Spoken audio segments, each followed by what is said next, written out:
Having now talked about a possible Empire rework, I want to do another video here, but this time focusing on the Wood Elves.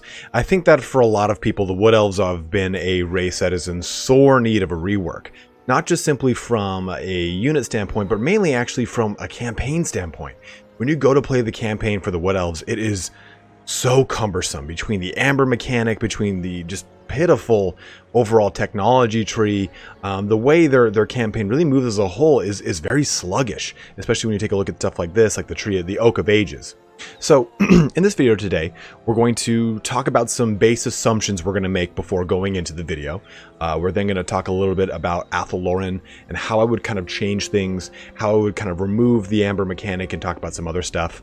Then move into some possible legendary lords, go into how I would change the research tree, and another little surprise, I guess I'm going to call it, towards the end. And we'll close the video out discussing the Elven Council. So let's just kind of talk about some base assumptions we're going to make before really diving into the marrow of all this. So as a whole, the Mortal Empire's Wood Elf area is far too cramped. They're going to have to remove stuff, expand things outward, or have an entirely different location for any new Wood Elf Lord. So I think that taking a look at what is, I think that we'll just see things stay put. I don't think that we'll see a massive expansion to any portion of the Wood Elf area on the map for a new legendary lord in this specific region. I think that to do that would really kind of hamper the overall, I guess you could call it, balance of the surrounding factions. So I think that assumption number one is we will probably see a Wood Elf rework not touch this area.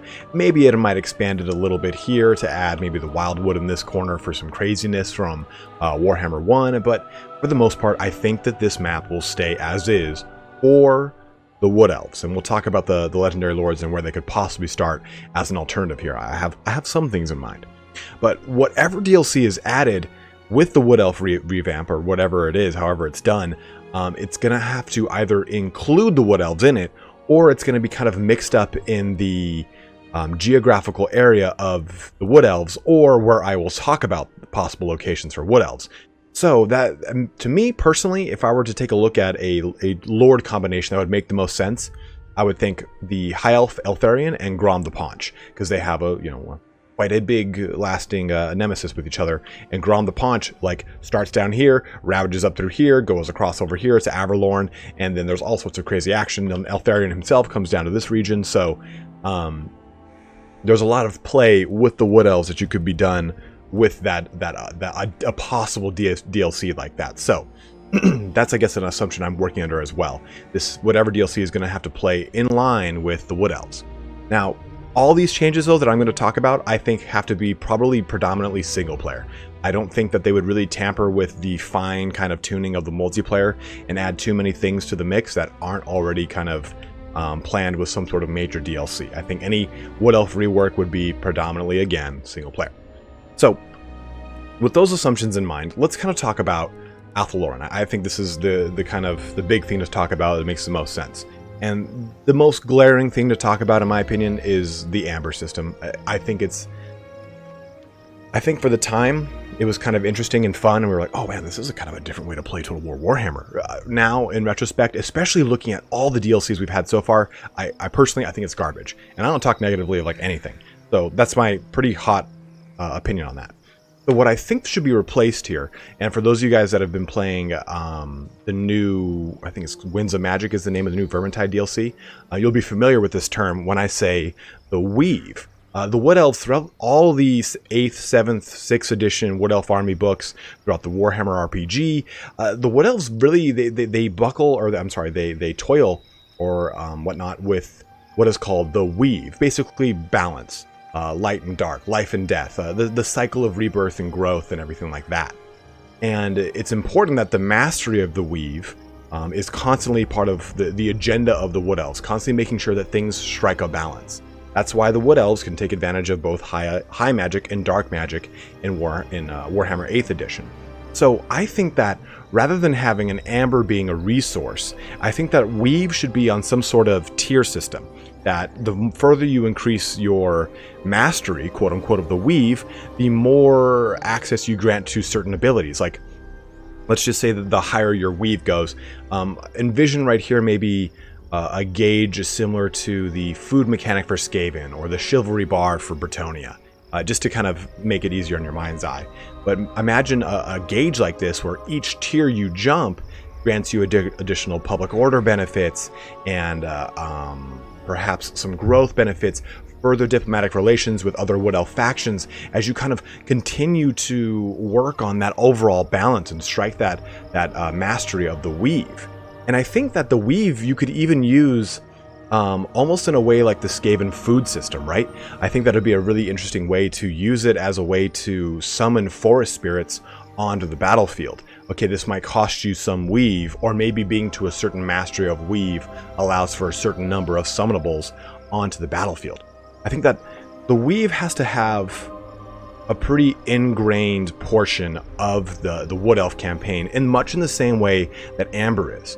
I think that the weave itself, it's kind of weird to say weave over and over. I'm not talking about a wig here, guys, but weave mastery, as it were, should then unlock certain building tiers, technologies, council positions. Just like when we take a look at the technology tree now, we can see that it's gated by certain portions of Amber. And if you lose access to that Amber, you lose whatever you've unlocked with it and becomes part of your attrition for that Amber.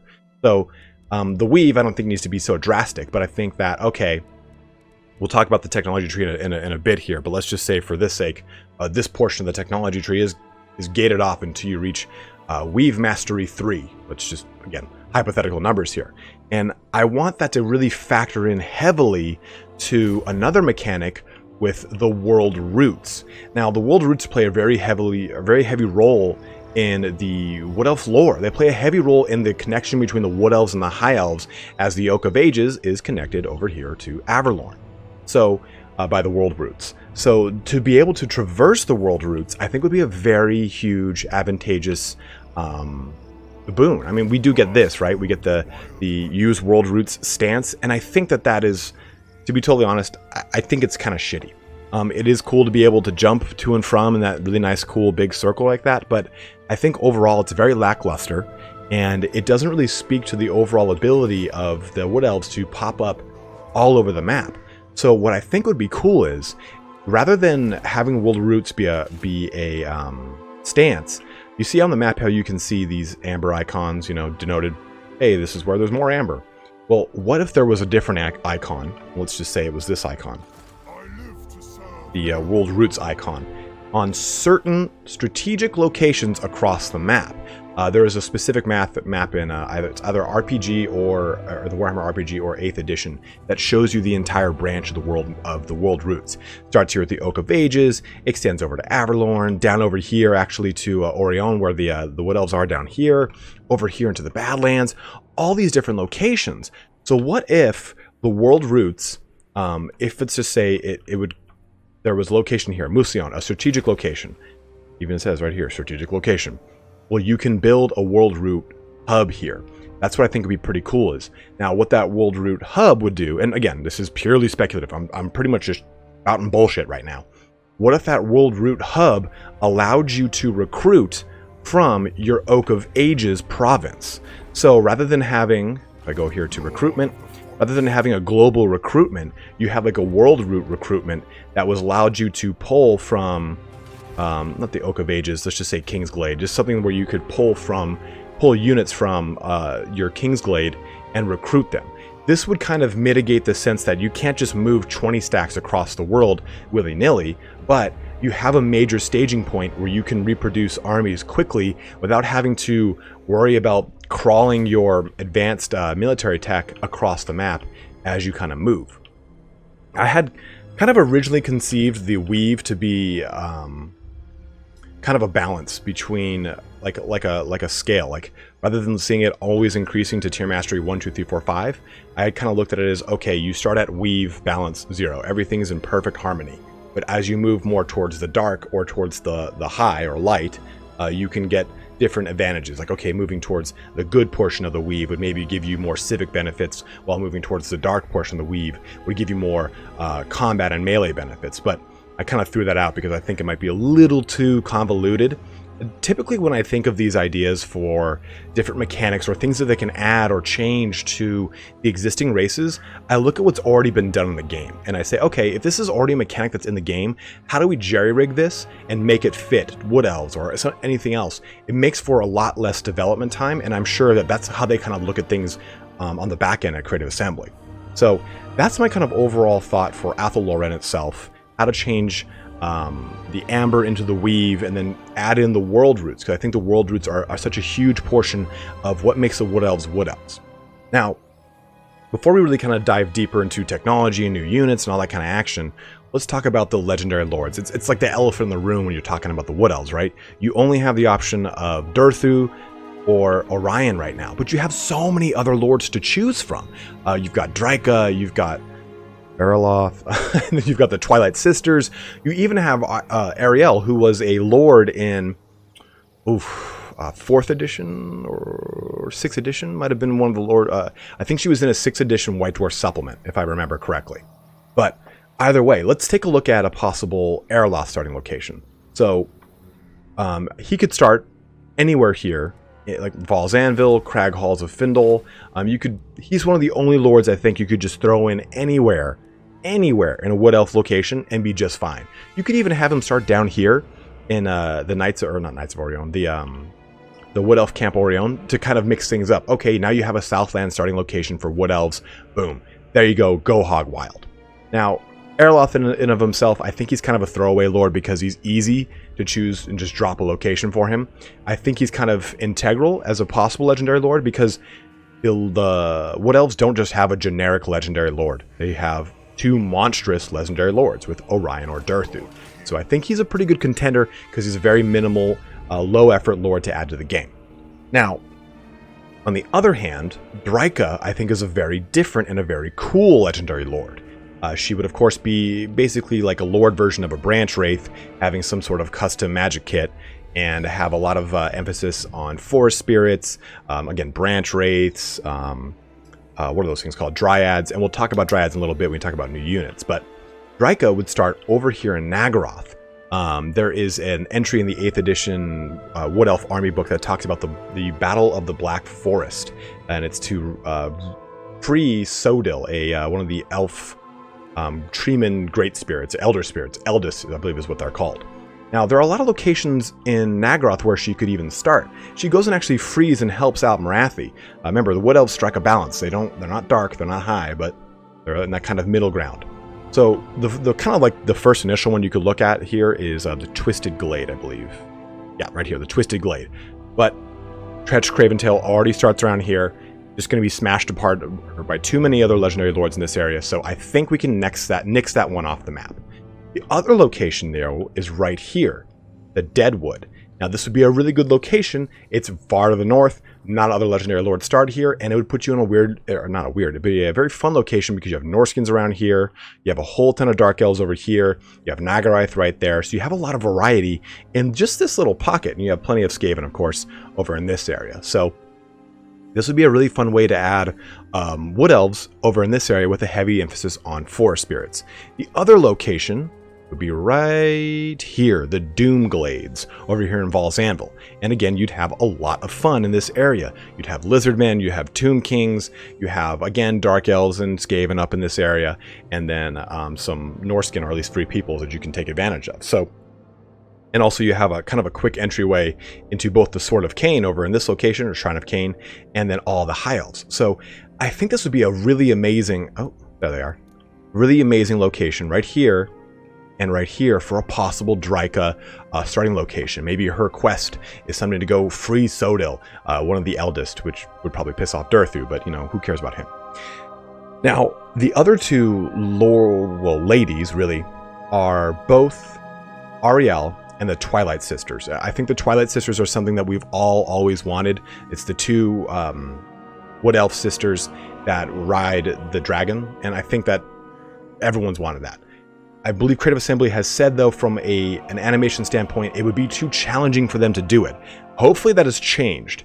And I believe they said that back in Warhammer 1. So hopefully with Warhammer 2, they have better and different wireframes, and they can really approach that and tackle that mission. If they did, move all the way up here, the best starting location would be around, I don't think we can actually see it on this map here because it's not in the game, but it would be in the Nordland over here in a dense forest. So Laurelorn, which we talked about during our Empire video, are the other portion of the Wood Elves in the old world, I guess we could call it. You've got the Asrai with the Wood Elves, or Aspion. I'm going to go with Asrai. Then you've got the Aeonir with the Wood Elves of Laurelorn. And we'll go into more mechanics about Laurelorn itself, but I think that Ariel herself could possibly start here in Laurelorn. Especially, though, the Twilight Sisters. They talk about bringing an army far to the east here, into the eastern portions of the old world. So it would make a lot of sense for them to kind of use this as a staging point. Now, Ariel could start here because Laurelorn is said to have its own queen. But personally, if I had to say that Ariel would start somewhere, I would say that she would replace Orion on the map. If you chose to start as Ariel, you would not have Orion on the map. Maybe you'd have a way as Orion to get Ariel, or as Ariel to get Orion. But Ariel would be this amazing character that would be based heavily off of casting. In 6th edition, you had access to the lore of Athel-Loren, and I'll actually be doing my own video on that on Tuesday. So we'll go into all the different spells there, but you see a lot of spells that are emphasis on healing, on helping things move. There's a lot of combination of stuff like the lore of life, the lore of high, and the lore of dark. So Ariel would take advantage of the lore of Athel-Loren. She would be a heavy emphasis on weave mastery, maybe starting with an innate bonus towards it, and have a lot of bonuses towards spell weavers or casting as a whole. So I think that would make a lot of sense for all of our legendary lords, possible starting locations for them if they came as like an FLC with a rework for the Wood Elves. Moving on to new units, and these things I think, I really only have two ideas here. For one, I think that the Wood Elves need access to both high and dark magic. They have access to high and dark magic in the 8th edition Warhammer army book, and actually the 8th edition they had access to all the lores of magic, or most of them, I believe.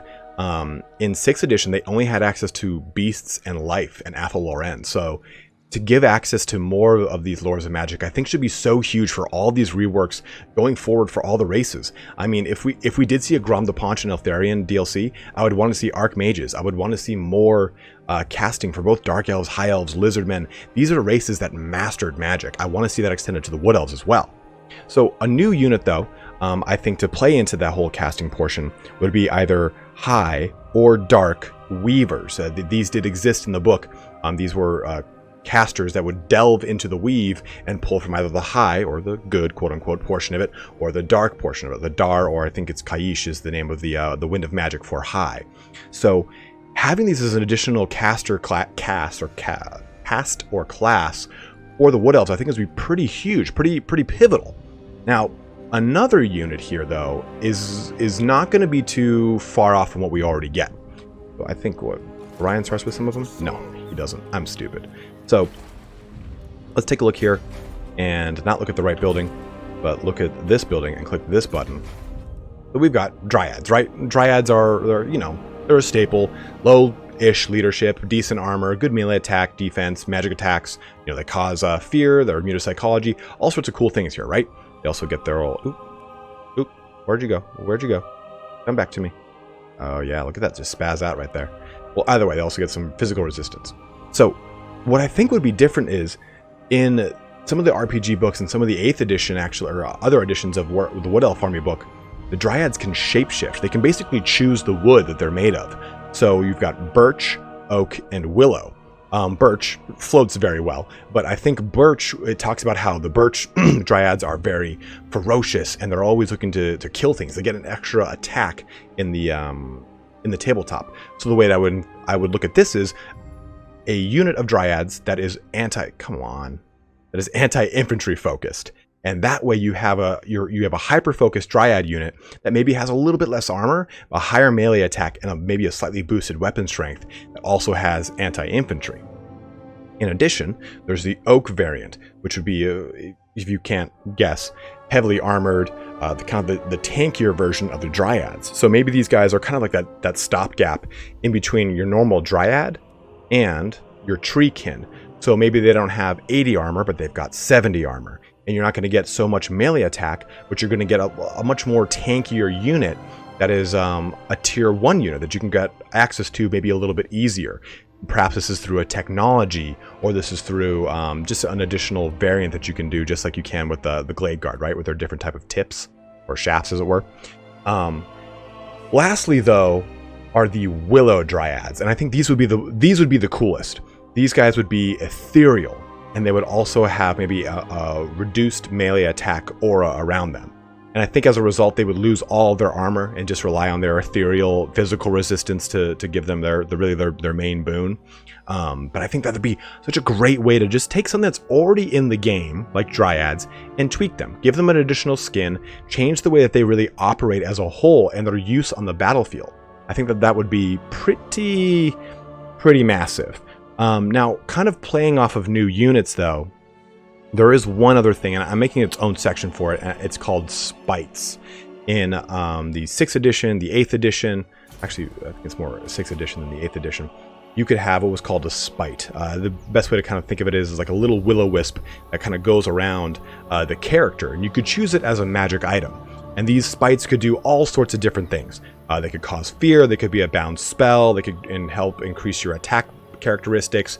It just depended on which Spite you wanted to choose for your character or your hero. So the way I kind of envision this is, I had originally thought that these guys would just be another unit for the Wood Elves.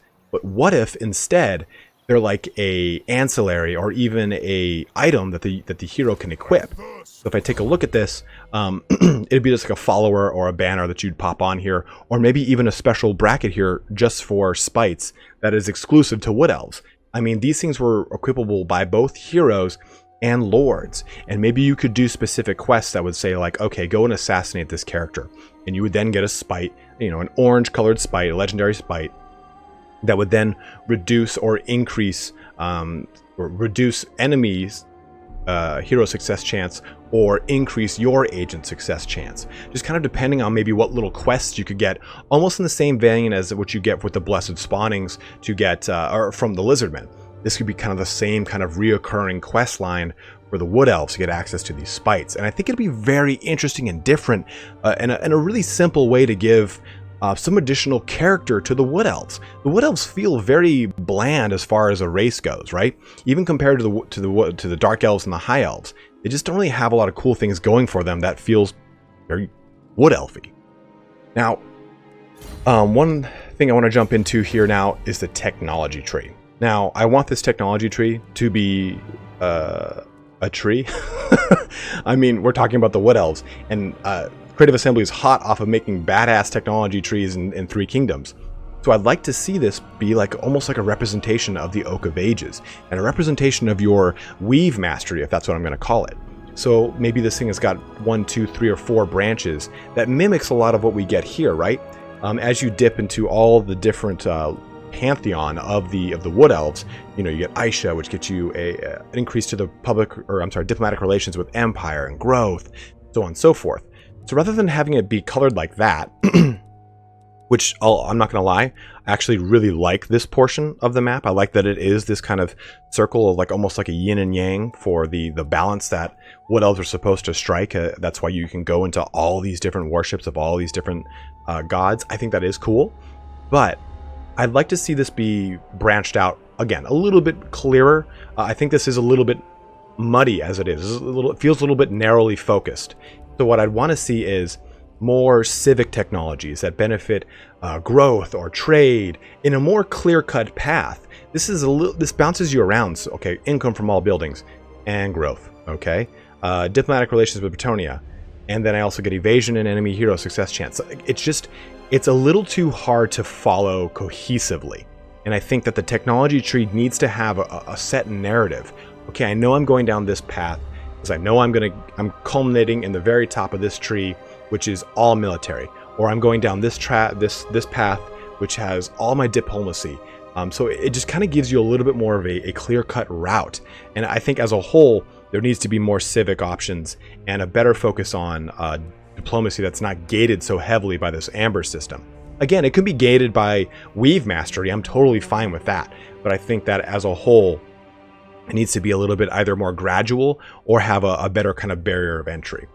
So I think there's two big things I want to talk about here before we jump into the council, and I think we'll go into the Kindred next.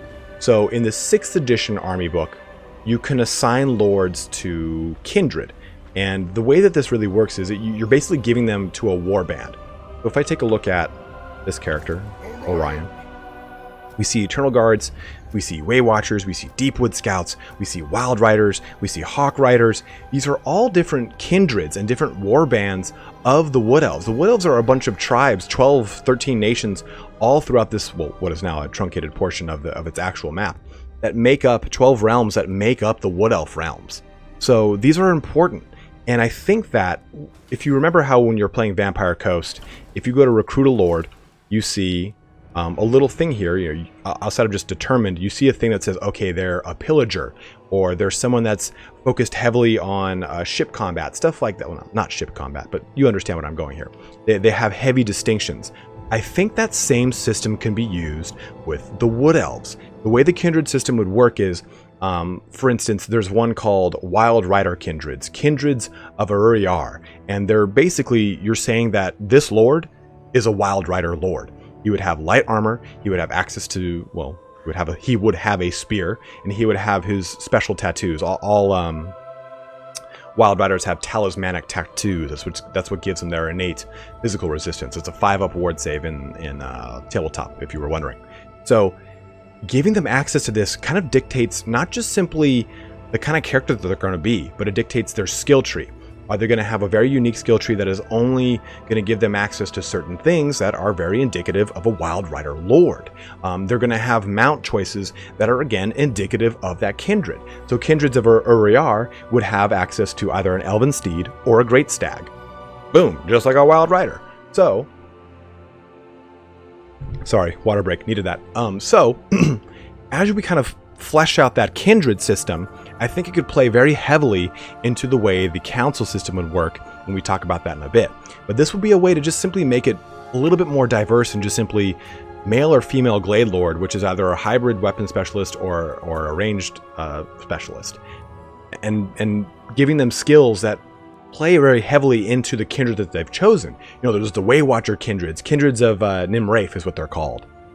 And these guys can't have mounts, but they get a lethal shot special rule. They get Forest Stalker.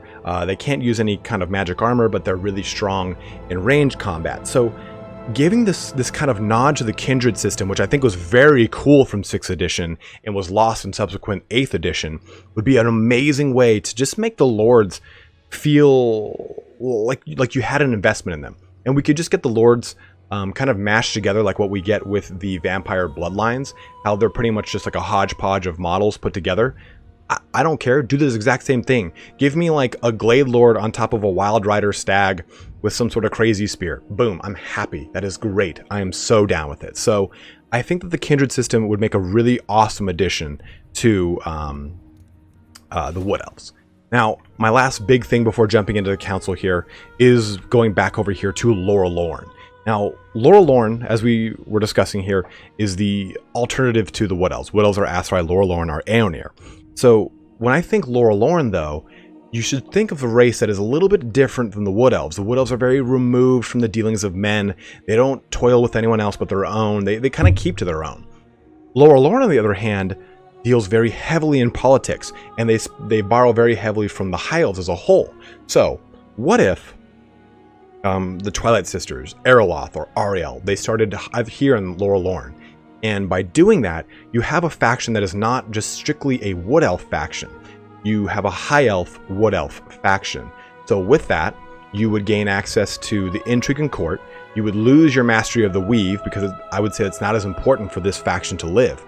Basically, the Laurelorn Elves spend a lot of time in the Imperial Court to try and, I guess, force their own agenda forward. Hey, you know, we should go attack these Skaven, these Greenskins, because they're over here, dangerously close to Laurelorn Forest. So I think this would be a really amazing way to add a very spicy and different thematic approach to the Wood Elf campaign. And we already see plenty of hybrid lords. I mean, we even see a High Elf hybrid lord with Averlorn here, right? with a Laurel. She is a high elf lord that has wood elf aura spirits. Well, why not have a unit over here that is a wood elf lord with, say, high elf militia or high elf cavalry, something like that, that kind of bridges some gaps between the culture. Give them intrigue and court, like I was saying. Get rid of my weave system or amber system or oak system, whatever it is that would be replaced, that would be added with the wood elves. But you have someone that's very similar to the high elves.